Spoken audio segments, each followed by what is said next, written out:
एक मास बांधून तुमची भेट होणार नाही हे माहीत असूनही तुमची भेट झाली, तेही माझ्या अपरोक्ष.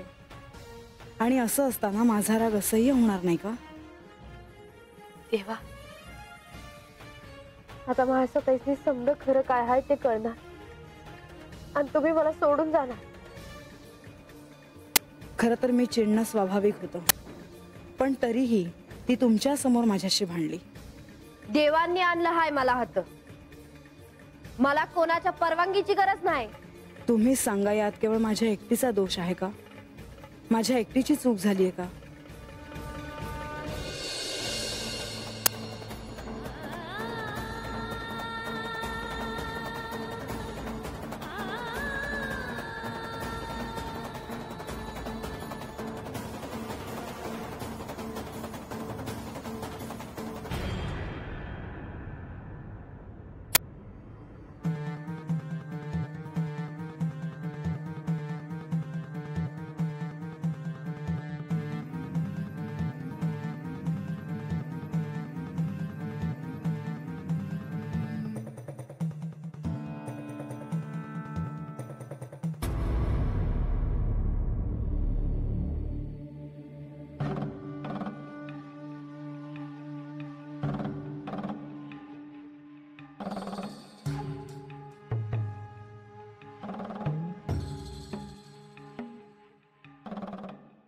या श्री गणेश, आम्ही तुमचीच प्रतीक्षा करत होतो.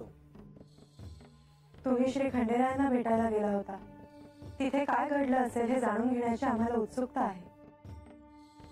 तुमची आणि श्री खंडेरायांची भेट झाली का? हो, मी देवांची भेट घेतली. मुनिवर देखील तिथे होते.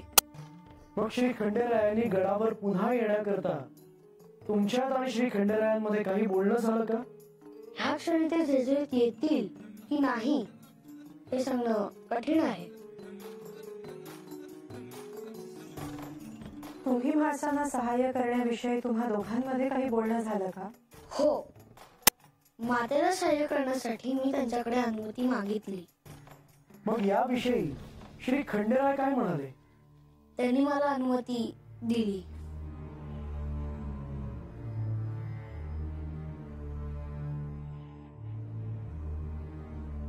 ही तर शुभ वार्ता आहे. आता मी मातेला सत्य करण्याच्या दृष्टीने निश्चितच सहाय्य करीन. आता माणसांना साक्षात्कार होण्याच्या दृष्टीने नक्कीच काहीतरी घडेल यात शंका नाही. हो,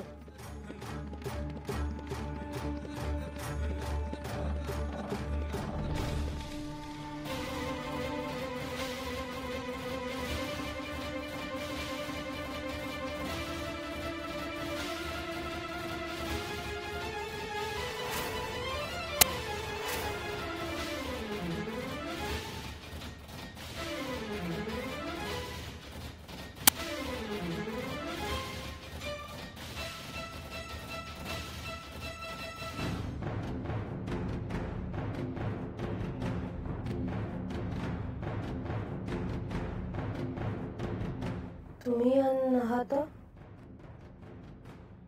आज तुम्हासनी इतक्या जवळून पहिल्यांदा पाहिलं जी.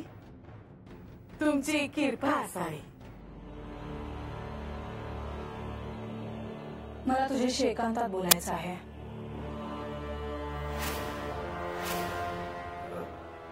मी काय म्हणतो, आम्ही बाहेर थांबतो. हा, हे चल.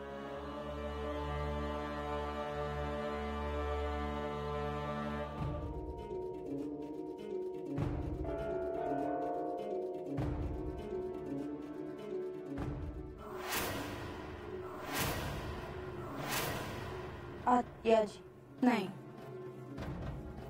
मी इथे का आले हा प्रश्न तुला पडला असेल, पण मला तुझ्याशी महत्वाचं बोलायचं आहे. बोला जी. त्याआधी एक विचारते, असा अन्नत्याग वगैरे करून काय मिळतंय तुला? काय साध्य होणार आहे यातून? काय मिळणार आहे मला ठाव नाही, पण आता जगावं असंच वाटत नाही. लोकांचं लक्ष वेधावं, लोकांनी आग्रह करावा, हे थांबव आता. तुम्हाला असं वाटत असेल का मी हे समजा दाखवण्यासाठी करते आहे, तर मी आता काय करणार? असो, बघ काय करायचंय ते. हे इथून निघून गेले, लोक मला नावं ठेवणार. त्यात तुला जर काही झालं तर मला दूषण देणार. त्यापेक्षा अन्न ग्रहण कर. अन्नपूर्णेचा अपमान करू नकोस. लोक तुम्हासनी बोल लावणार असतील तर मी 2 घास खाईन. भाग्य माझं तू ऐकलंस ते. तुम्ही एवढं प्रेमाने सांगितलं तर का नाही ऐकणार? प्रेम वगैरे काही नाही. मी केवळ तुला सुचवले आहे आणि वास्तवाचे भान करून दिले आहे. हात कशा पायी येणं केलं? कारण अजूनही तू गडावर यावंस असं मला वाटत नाही म्हणून. बोलाजी, तुम्ही मला आता हेच सांगायला आला आहे का जेजुरी सोडून जा म्हणून? नाही, मी इथे येण्याचं तुला कारण सांगते. हे इथून निघून जाण्यामागे आपला वाद कारणीभूत आहे. त्यासाठी तू आणि मी कारणीभूत आहोत.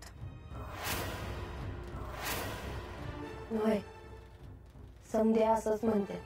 हे केवळ माझे पती नाहीत, तर या साम्राज्याचे राजेही आहेत. त्यामुळे त्यांनी परत येणं आवश्यक आहे.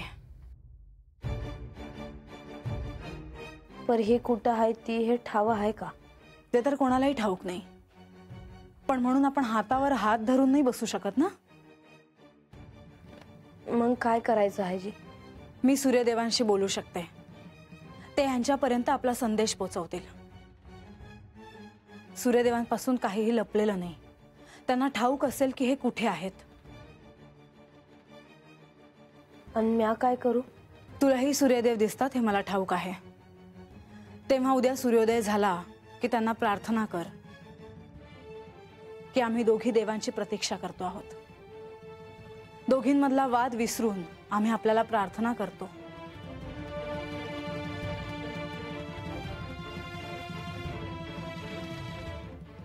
वयजी, माझं कार्य झालं. येते मी. थांबा.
व्हायचा? तुम्ही बानूला भेटून आला तसं कळलं.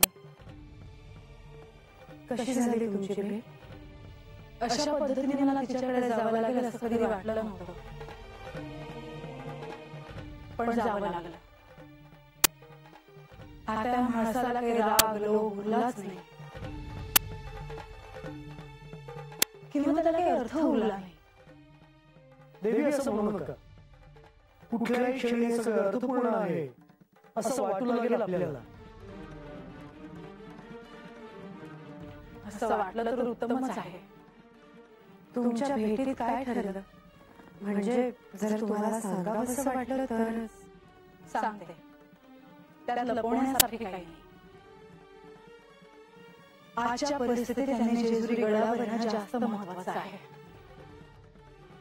पण त्यांना कोणतेही कारण सांगितले तर ते परत येणार नाही. त्यासाठी मी एक निर्णय घेतला आहे. देवी, तुम्ही घेतलेला निर्णय हा अचूकच असणार. मला हे सगळे शुभ संकेत वाटतंय. मला जसे सूर्यदेवांचे दर्शन होते तसे काही दिवसांपासून बानूला देखील होते हे मला ठाऊक आहे. आणि म्हणून तिला मी सूर्यदेवांचे सहाय्य घेण्यास सांगितले आहे. ते कसे? उद्या सूर्योदय झाल्यानंतर मीही त्यांना प्रार्थना करणार आहे. आणि आम्ही दोघींनी जर प्रार्थना केली तर सूर्यदेव यांच्यापर्यंत आमची प्रार्थना पोहोचवतील. त्यांच्यापासून काही लपलेलं नाही. परंतु देवी, अशी प्रार्थना करून श्री खंडेराय गडावर परत कसे येतील? मला ठाऊक आहे की तुम्हाला हा प्रश्न का पडला असेल, पण आम्ही दोघे अशी प्रार्थना करणार आहोत की आम्ही आमचे वाद बाजूला ठेवून त्यांची प्रतीक्षा करू. आणि जेव्हा त्यांना हे कळेल की आमच्यात आता काही वाद उरलेले नाहीत, तेव्हा त्यांना इकडे परत यायला काही अडचण नाही. तुम्ही अगदी उत्तम निर्णय घेतला आहे माझा. देवी, तुमचा बाणाईच्या वाड्यावर जाण्याचा निर्णय अत्यंत महत्वाचा ठरणार आहे. तुम्हा दोघांच्या शुभेच्छा जर माझ्या सोबत असतील तर सगळं शुभच घडेल. आता तुम्ही विश्रांती घ्या. उद्याचा दिवस अतिशय महत्वाचा असणार आहे. हो, येतो आम्ही.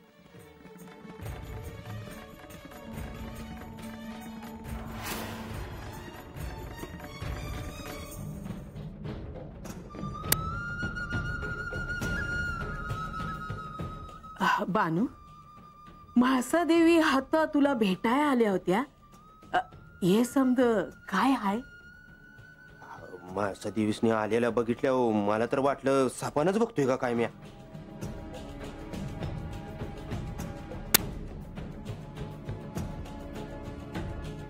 पर देवी मला रागात नाही वाटल्या. त्या कशाला आल्या होत्या?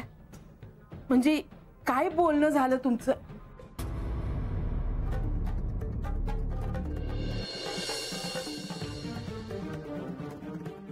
देवगडावर नाही ती, तेव्हा आता काय करायचं ह्याचा विचार त्या बी करतात.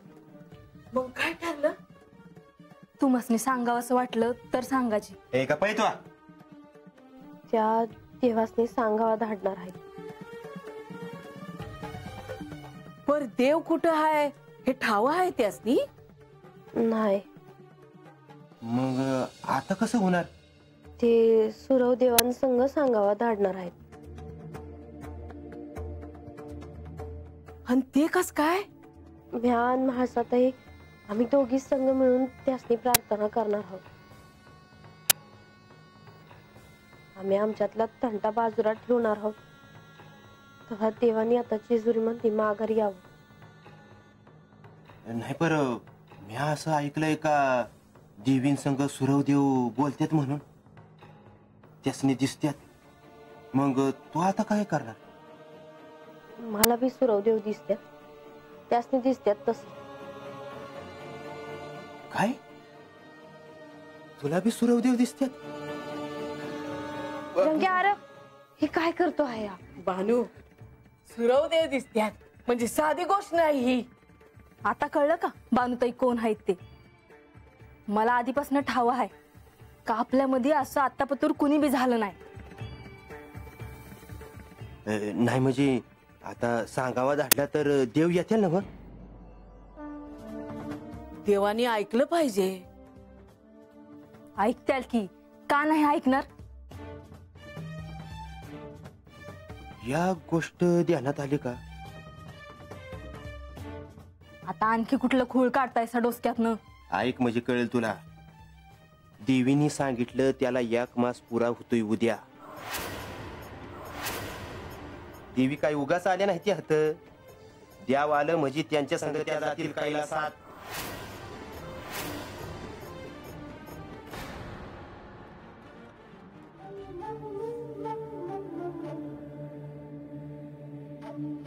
अहो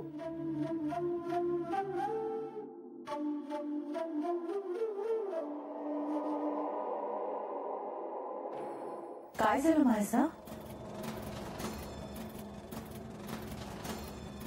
माळसा, तू अशी शांत का आहेस? नक्की काय झालंय बाळा? तुमची आठवण आली म्हणून मी तुम्हाला भेटायला आले. बाबा, 1 मासापूर्वी मी घोषणा केली होती की सत्य काय आहे हे शोधून काढेन. आणि आता उद्या 1 मास पूर्ण होणार आहे. उद्या काय घडणार आहे हे मला आत्ता ठाऊक नाही. मला सत्य कळल्यावर काय घडेल हे नाही सांगता येणार. आणि मी कोण आहे हे तुम्हाला देखील कळेल. या जन्मात जरी तू भानू असलीस तरी तुझे आणि माझे ऋणानुबंध खूप काळापासूनचे आहेत. मी महादेवांची अर्धांगिनी पार्वती.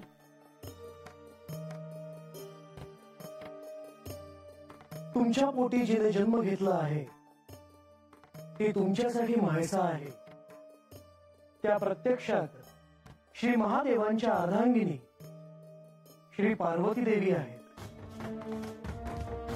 हो, कदाचित उद्या ते आम्हाला देखील कळेल.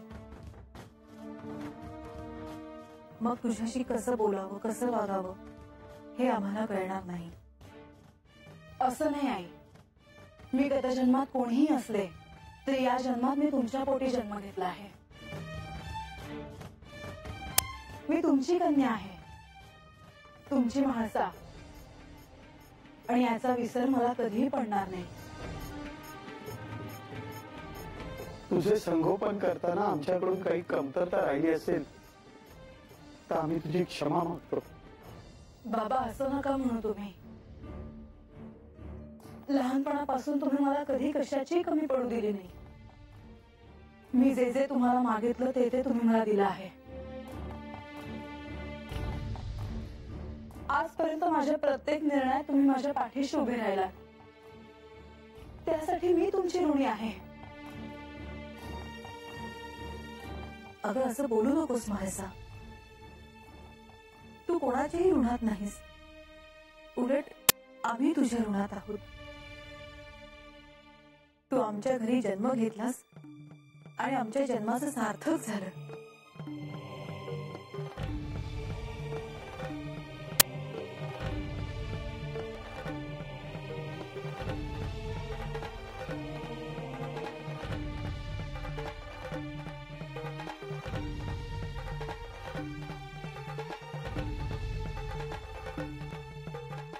उद्या तुला सत्य कळावं हीच आमची प्रार्थना.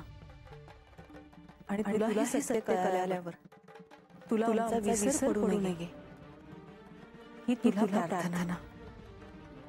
खरंच आज खूप आनंदाचा क्षण आहे.